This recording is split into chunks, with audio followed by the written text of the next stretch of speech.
right, guys. So we are joined today now with Zachary Ruiz. He is the advisor at McKinney North High School in North Texas. And I'm so excited to chat with you today. And we've connected a little bit over Facebook, but we've actually never met. And so I'm excited to learn more about you and learn kind of how you run your program. So how are you doing today? Welcome to our advisor interview series. Woohoo! Welcome to the interview series. It's so good to finally talk with you. I'm doing pretty well today. It's been kind of one of those crazy Fridays. We had one of those Thursday football games. I don't know Oh, if you've yeah. ever had that, where the next day at school, everyone's just kind of a zombie. So Oh, that's yeah. it's been my day. Didn't get everything done I needed to with classes, but I'm learning. I actually didn't have sports at the school I was at before this, so now I'm kind of learning the ebb and flow of maybe Fridays after football games. We probably shouldn't play them too much. Yeah, just have it be a chill day. Everyone's kind Yeah, of just there to be there, but they're not really mentally there. Yeah, right. those Thursday football games, I mean, in Texas, you have to have them because there's so many football teams, but they Mhm. are rough that Friday after. There was one a couple weeks ago at the school I used to work at, and they had a rain delay, so they played till midnight. And like, I don't know how anybody went to school the next day. Like, that's crazy. Uh, So you mentioned that you had sports at this school, but not previously. You just went to a new school this year, right? yeah, that's correct. I used to teach at a small project-based learning school in Coppell, New Tech, and grew the program a little bit there. And then just kind of, I'm one of those people that always kind of just fighting for the next goalpost. And so Yeah. we just had a lot of clubs at that school, not a lot of like competitive organizations. So I decided to kind of take the time to move to a bigger school. We had 300 kids in that school, and now I Oh, think wow. when the registrar sent me the numbers for the yearbook, we are at like 2,600, I think, at this school. So big difference. Big difference for sure. Okay, so tell us a little bit about your history, your background, how you got into advising publications, and how you guys be where you are now. Oh God, do you want the really long We story? want the details, We want yeah. the details. You want okay? Back in a dark, stormy night. No, we won't go that far back. But that's actually kind of a funny path. I started out in high school. I wanted to be a lawyer. That's all I wanted to do. And the school that I was at offered this independent study and mentorship program, where like the goal is it's kind of like a work study program where you go find a mentor and you can leave class to go and hang out with them and learn stuff. So I found a lawyer that was my mentor, got accepted into that program. But, I grew up in kind of a lower socioeconomic status. So I didn't have a car to actually get to see my mentor and leave class during that class period. So everyone, it was just me and the teacher in that class. And right next door was actually the journalism teacher's room. And I had taken a class with him, and it was while their yearbook and newspaper course was going on. And so I would just go hang out in there because I had a few friends that were in that class. And eventually he was just kind of like, oh, well, I guess you're on the staff now. So, You might as well uh, join if you're going to be here. Yeah. right. So that's kind of how I got into it in terms of like just that being a passion of mine. Then I went to the University of North Texas with a degree in journalism and kind of focused on advertising. This was back in oh no, it was 2012 when I graduated from North Texas, which was like right after the '08 crash. And the jobs that go first are usually the journalists and the Yep. advertisers. So I actually didn't really work in journalism for a really long time. I was working in like insurance and foreclosures and kind of financial industry for probably a good 10 years. Um, but I'd worked at the Apple store for a while, and I was actually one of the people that was kind of picked to lead their workshops. Oh, And so that's where I really found my passion for teaching. Um, and I had no clue that you could be a teacher, at least in Texas. I don't know about other states, without going to teacher school. So right. for Being forever, certified as an education major. Yeah. yeah, I thought I had to have an education major, and then someone finally told me like, "Hey, you can just get in this alternative certification program, and you can become a teacher." And I was like, You're "You know like, what? Why well, not? Let's do it." So that's kind of how I ended up here. I always wanted to advise either newspaper or yearbook, and here I am. very cool. That's awesome. I didn't know you had that background. Yeah, I graduated college in 2011 also, like kind of right after that '08 bubble, or I guess bubble bursting. And yeah, definitely had different dreams for what I thought college after college would look like, and then bounced around and eventually found advising too because I did in high school and loved it. So kind of similar story there. Yeah. Okay, so this is your how many years have you been advising? This is your second year? Second year advising, yes. Okay, gotcha. And at your school now, you do the yearbook and the newspaper, or what classes do you teach? We don't have a newspaper, so I teach yearbook, and this year just photojournalism 1 and 2 classes. Got it. Very cool. Okay. And so the reason that I actually asked you, to be on the series is because we're in these Facebook groups. There's a lot of advisors in there. In the past couple of years, we've seen a huge increase in the number of yearbook advisors that have left, and then people have taken over their positions. And so that's part of the reason, why I started this series, was just because I kept getting kind of the same questions answered or asked. And I felt like there's a need for all of these newer advisors to get an idea of how experienced advisors run their program, how they organize themselves, how they structure, whatever. And I know that you're a relatively new advisor and kind of have come in post COVID and stuff like that. But you have asked like such great engaging questions. Like, it's your passion for it is so obvious that I think that a lot of new advisors can learn from you about that excitement and energy you have towards it. Because a lot of, I think, what we hear, and a lot of honestly what I say is, I know you're overwhelmed, I know you're stressed, here's how I can help you. But I don't want new advisors to go into it feeling like that has to be the norm. Mm-hmm. So just how would you describe, not from like a pedagogical standpoint, but like from just a normal person standpoint, how would you describe like your teaching style and how you have that much energy and excitement about it? Number one, I think for me, it's just because I've always had a passion for the subject. So this is really my chance to kind of share that passion. So that's really where it comes through. It's kind of just, you've got to let the kids know that you're there, and that you love it, because I think that kind of really kind of comes off of people, and it's contagious, like you were saying in the Facebook groups. Like, I never made attempts to like act like I'm some grandiose person. It's just genuinely like I get excited about going to work every day and running a publication. So with the kids, it's that same thing too. I know they talk relationships, but you got to kind of ask those questions of your students and find out what excites them about your book, and then just kind of play off of it in that way. Yeah. So That's great. I mean, I think that that's so true. And I think it's true for any teacher, the relationship side of things. But specifically in publications, I mean, you're doing so much outside of like a normal classroom that those relationships are so important. So how are some ways that you build those relationships? Like, what do you like? I'm sure you have to do some intentional things to make sure you're building those relationships with the kiddos. mhm. I'm kind of more of let's reverse. We can rewind a little bit. So I'm not a fun at work person ever whatsoever. Really? I can't imagine. No, I'm not. I can fake it until I make it, is what I'm currently learning. But at my first school, I think that's where I learned the lesson of maybe we do have to be fun at work person. Because I had my 2 editors that I inherited. I didn't pick them; they had been chosen the year before. Mhm. We went to yearbook camp that summer when I took over the position, and they had told me, they said, "Oh, we don't like to do fun at work either," right? And Mm. so looking back, I did what they asked me to, because I'm not a fun at work person either. And going into the kind of the beginning of the semester, there were a lot of like rifts between the different people who, were friends in this group and friends in this group, Right. and the people that just joined yearbook. And I realized, oh, it's because I listened to them and I didn't do the fun at work stuff. So this year I tried to kind of start it off in a little bit more of an exciting way. I just kind of went on all the little yearbook websites, your website. Justin's has a bunch of activities, and I said, even if it doesn't sound fun to me, I'm going to do it, and I'm going to pretend like I love it. Yeah. So we did a bunch, team building, just this month. No, I usually try and do something on Friday. Yeah, and that I set the goal, like, I'm going, even though I don't necessarily like the fun at work, I'm going to do something on Friday.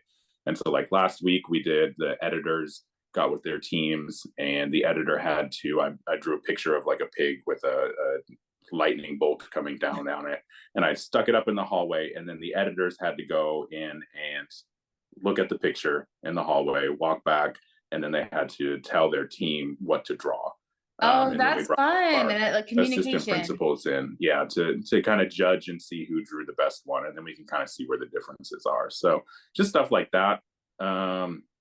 Garfield this year is our yearbook mascot. So I know every year people probably, like, especially returning editors, are probably tired of the "make an about me" spread and share it with the Right. rest of the class. So I told them, I was like, if you don't want to do an about me spread, why don't you do an about the potential school or the potential yearbook mascot, and then the class will vote on who the mascot is. So they chose Garfield. I got this funky looking Garfield figure, and now he hides around the classroom kind of like an elf on the shelf. So That's just kind fun. of coming up with these fun ideas really just it gets people talking about stuff that's not yearbook and not the business, which is really kind of the key of where relationships Yeah. form.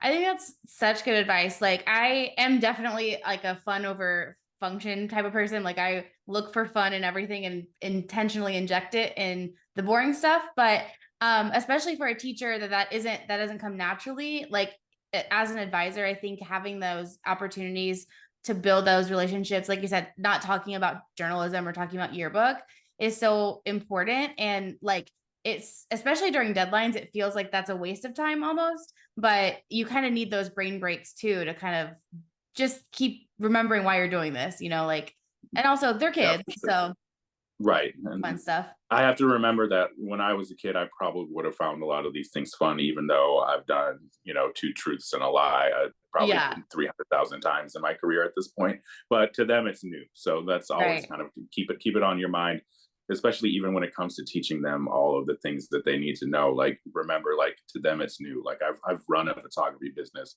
for forever. Like, I've been doing that even since college. And so to me, operating a camera and like running the settings and all that stuff, like, it's second nature to me. I don't even think about it. But to some of them, like, even something like turn the dial on the camera to the right Mhm. mode is completely new to them, especially with Yeah. this digital cell phone age. I don't know how many times I have to tell them you need to look through the Oh yeah. lens. Don't turn the video on so you look at the screen. They're like, why isn't it focusing? I'm like, because it's not like your phone, y'all. Yeah, you So can't just tap on it, like not, yeah, I mean, some cameras I guess you can now, but you want to be on manual as much as you can.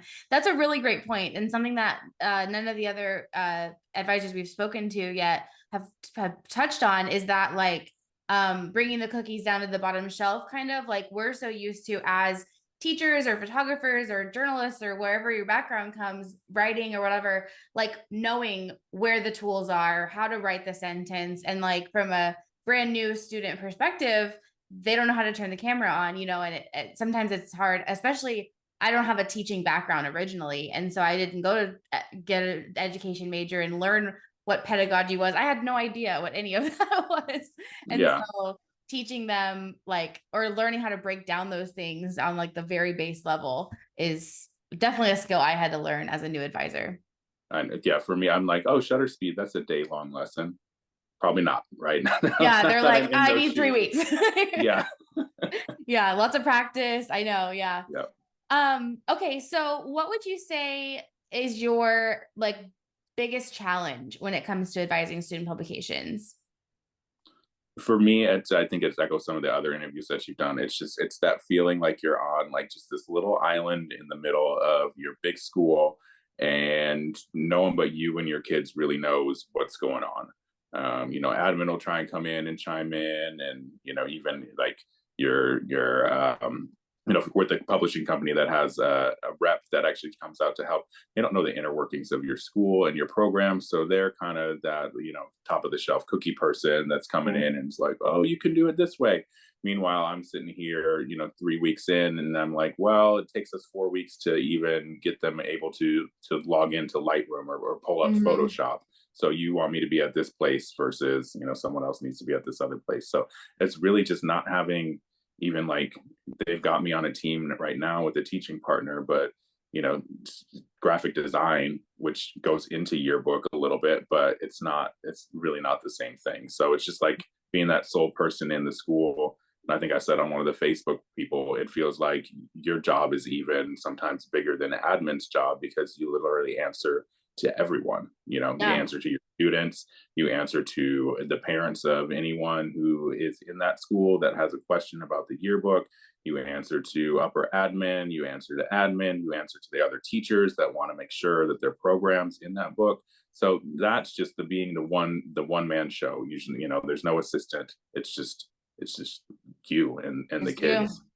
Yeah. Yeah, I mean, I equate it to really running a small business. I mean, you have a product that you're selling, you have employees, you know, a staff, and you have advertisers and vendors, and like you're really managing all these different things. And even the business teacher isn't doing that, you know, so Right. it's super unique position that I think administrators don't realize. Like they just think, oh, you're creative, you can do the yearbook, or oh, you can write, you can do the yearbook. And there's literally so much more to it than that.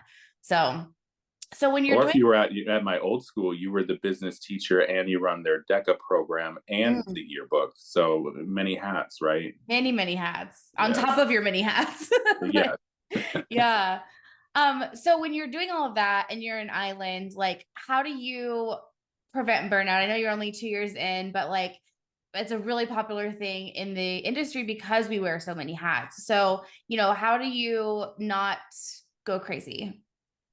Well, therapy for one helps. Yeah, Everyone should fact, go to same. therapy, even if you don't think you need it. They'll probably find something that they can help you work on. I mean, but it's really that self care, and it's the setting those boundaries around your time. Hmm. I am full disclosure, like GT kid, also ADD, so that makes both of those things like even more intense. And Hmm. I have had to learn that I have to set time limits for almost everything in order to make sure that I can stay a sane person. Yeah, I So have my little I, timers everywhere. Yeah. yeah.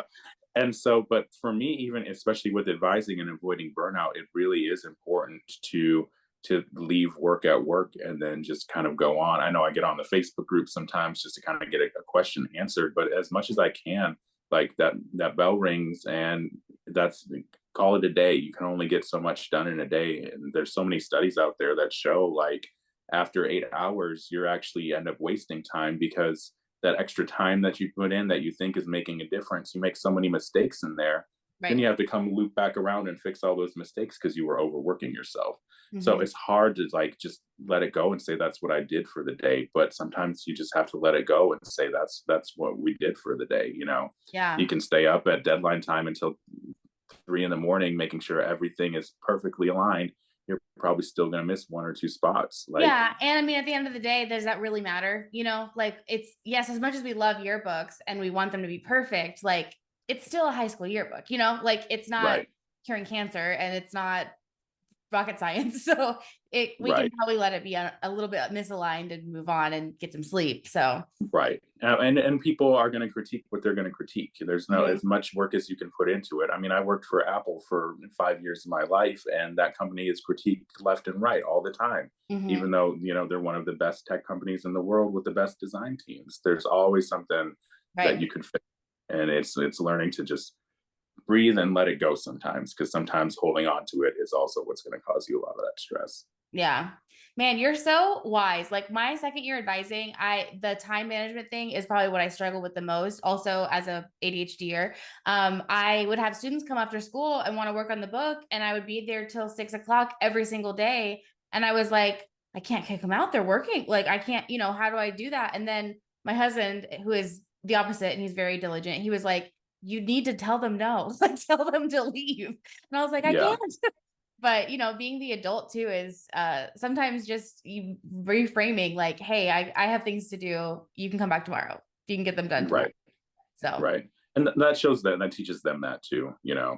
well. Like, Yeah. oh, he's leaving work on time. I need to probably try and do the same. Oh, he said it's okay. Like, I believe him.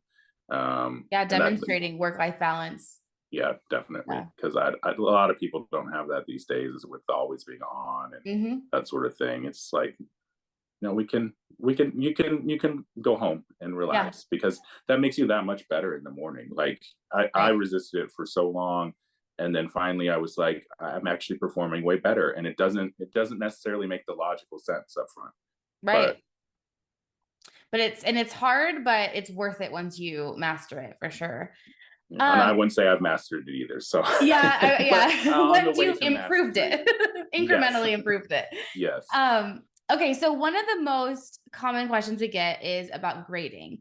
And my answer is typically every program is different. And, unfortunately, there is no formula that works for everybody. So just walk us through a little bit about how you grade your students or evaluate them if it doesn't, necessarily equate to their grades.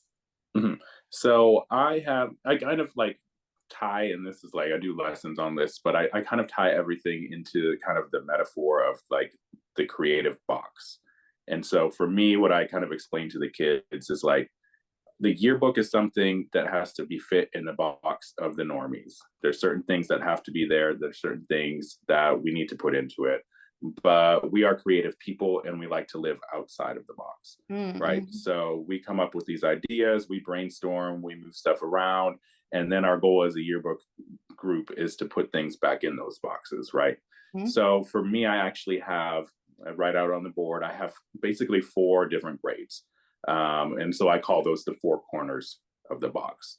The first one is going to be your story ideas. So every day we talk about what's going on in school and out of school. And I just give them a daily grade on that. So I have something like you participated, yay, you Yeah. get the point. So I can have my 20 grades and whatever for admin, right? So Mm-hmm. that's one. So if you're participating in story ideas, that's one corner. The other corner is our weekly goal setting. So at the start of the week, I choose a topic that I think we need to work on. And then I put together a Google form that has questions kind of related to that topic, whether it be photography, whether it be layout, whether it be getting interviews. And then that's kind of what I talk about throughout the week.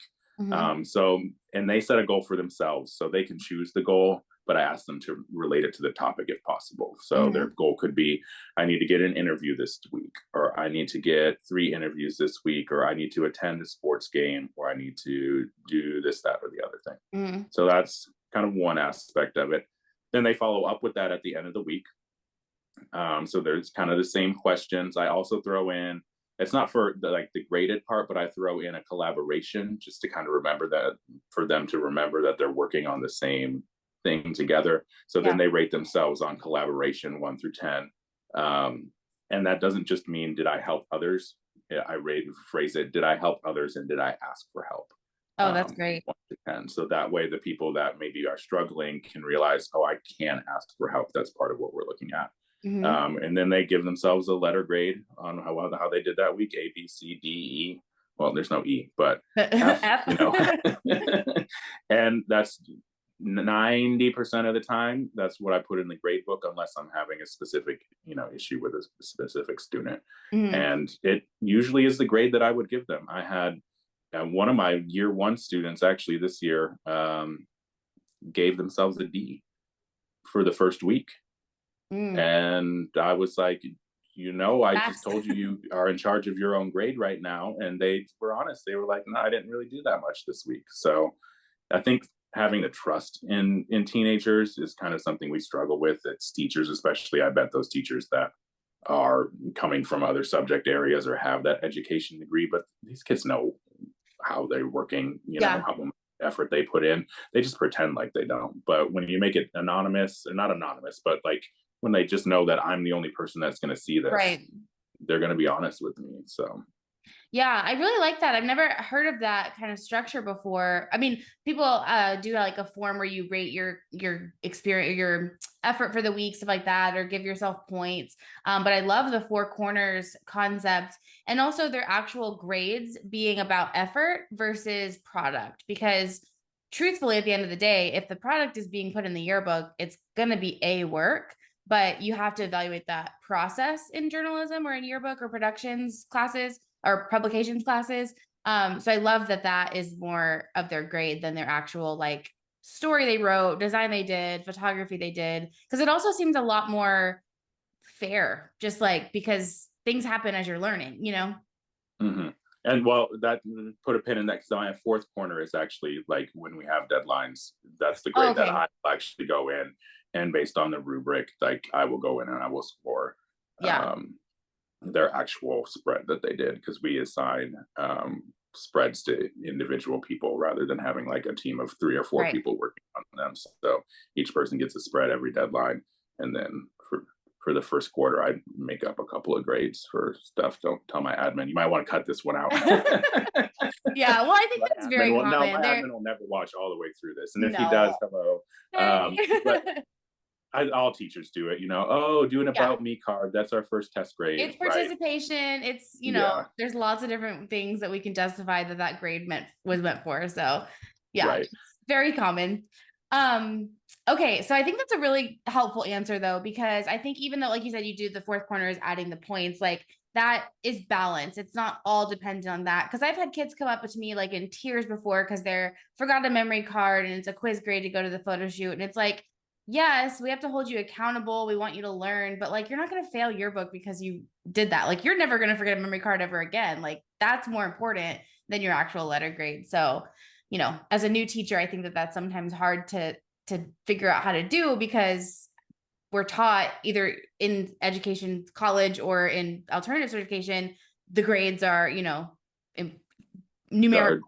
So, Yeah, ironclad. Yeah, mhm. and when you start talking to other teachers too, like I've struggled with this a lot, and they think that I'm crazy for doing it, and I'm like, I don't really know of any other way to do it other than what I've been doing And they don't get without it. making myself to go crazy. Because, Mhm. and I tell the students this too, like I've worked in creative fields, like I've done internships with advertising companies, all kinds of stuff, Mhm. and you only get, if you're lucky, one grade when you're in the corporate world, and that's your annual review. Mhm. And honestly, every place I've been, 90% of the people get a 3, which is the average. Mhm. You need to keep your job, and then 10% get the 5 because they're the boss's best friend and they get the big Right. raises. Like, like it doesn't end up mattering that much as long as you're producing the product at the end of the day. Yeah. And what matters more is your feedback along the way, not just your annual meeting. Like you'll know if you're not meeting the mark. So, Right. yeah. Yeah, and that too. Like, yeah, your boss will tell you, and they'll come give you feedback, and it's Hmm. not a letter score every week, and that's Hmm. that's how the real world works. So, Yeah. Very true. I love it. Okay. So let's see. Let's kind of wrapping up kind of our last question. But like what if you had someone came up to you and they're like, I see that you post on Facebook, you seem to love your job. I also, by the way, I love that you like celebrate your students. Like you posted the other day about how you were at the football game or at the volleyball game or something shooting, and it was just so great for you to see them learning and stuff like that. Like I love that you celebrate them, but also acknowledge those successes for yourself. Like I think that mhm. that's so important. But say someone saw that and they were like, how did you get into this? Like, what I want to do that. Like, what advice would you give to someone trying to get into being an advisor? Oh, what advice would I get? That's a really good question. I think, honestly, right now, based upon the job market, I would say, and take it with a grain of salt. Good, just go for it, apply, because there's a lot of schools out there that need people, and apply, try it your first year if you really want to do it.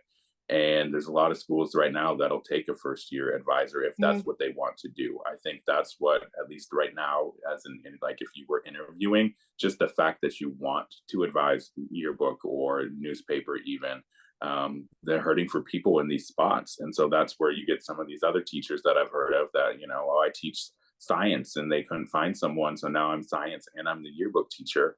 If you would have just been there and have been that only application sitting on the pile when they were having a decision to put the science teacher in, you would have gotten interviewed. And as Right. long as you're passionate and they could see that, you probably would get the job.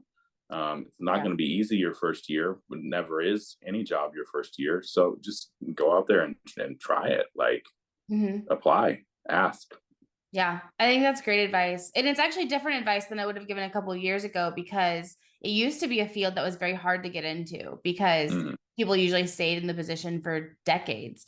And now there are a lot of openings everywhere. So Mm-hmm. if you're interested in being a teacher, definitely look into being alternatively certified if you're not you don't have an education background because it's very I wouldn't say easy to do, but it's something that is totally possible. Like you do it alongside your first year teaching and there's lots of programs out there to help you if you want to be a teacher. I've also had some students that have wanted to become yearbook advisors too. So that's a pretty common, one of the many jobs that, yearbook kiddos can do after the skill set. Okay, well then my last question would be just what advice do you have for advisors in general? Like if there's something that, you feel like is your claim to fame or something that you really mastered, like what would your best piece of advice be to other advisors? Oh gosh. So honestly, for me, it's let go of your ego a little bit. That's good. Because I've been in graphic design in and out of different fields. I've done quite a bit. Like I have a decent resume, right? Mhm. So this job is not me trying to add things to my resume. It's trying to add things to the kid's resume, which number one means that it doesn't have to always be perfect. Two, it can be their idea. You need to get their buy-in in order for them to kind of get on board with things. Um, it can be a little bit messy at times with letting the kids kind of run the show. Yeah. You have to rein them in sometimes, but it's not your yearbook. You can have rules that's perfectly fine, but you're there to teach those kids how to do what you're able to do, especially if you've been in it for a long time or you come from a background like I have. And that was kind of the lesson that I learned my first year, is that I went in and I tried to set all these rules for the kids and then ended up almost having a mutiny that I had to recover from halfway through, because I was trying to make them perfect. I was trying to, be yearbook advisor of the year first year and sell out and sell more books than have ever been sold before, and get all the awards and critiques and stuff like that. And if I was just making the book myself, probably could have done all that, right? But forcing it on kids that aren't ready for it just Right. isn't something that you should do. And that was my ego. My ego was, I'm coming in here, I'm this great great guy that's going to come in here and reform this program, when really I should have listened to the kids. And even though they weren't directly telling me we're not ready for that, the behaviors were telling me that Right. they weren't ready for it. Yeah. Versus this new school that I'm coming into, since I've taken the time to kind of observe, like these guys are the ones that had been built up to be ready for that, and they're ready for that. So if I do the kind of, less rules and less structure, they asked me, they said, Mr. Reese, I said, what do you guys want this year? They said, we want more structure and we want more. So that's where I came up with the four corners thing. I said, we want more accountability. So I listened to them and I provided it for them. That's really Yeah. kind of the key there.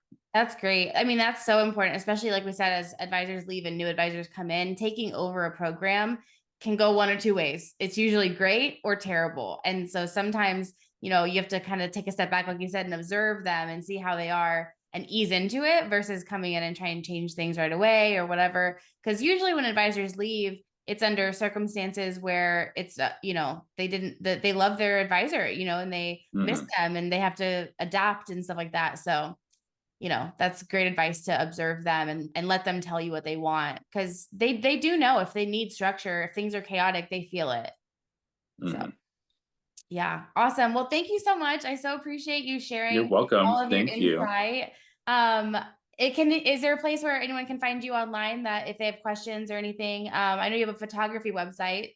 If you Um, plug that's that. probably the quickest. Yeah, that's probably the quickest way to find like any of my social stuff. It's actually right there. So that's the funny thing, is that I always challenge the kids to find me on social media. And until this group that's like super super journalisty, no one's been able to find me. And then one kid goes, "It's your Instagram's on your website for your business," and I was like, You're "Yeah, like, there you no." go. So yeah, my website is zrmorris.com.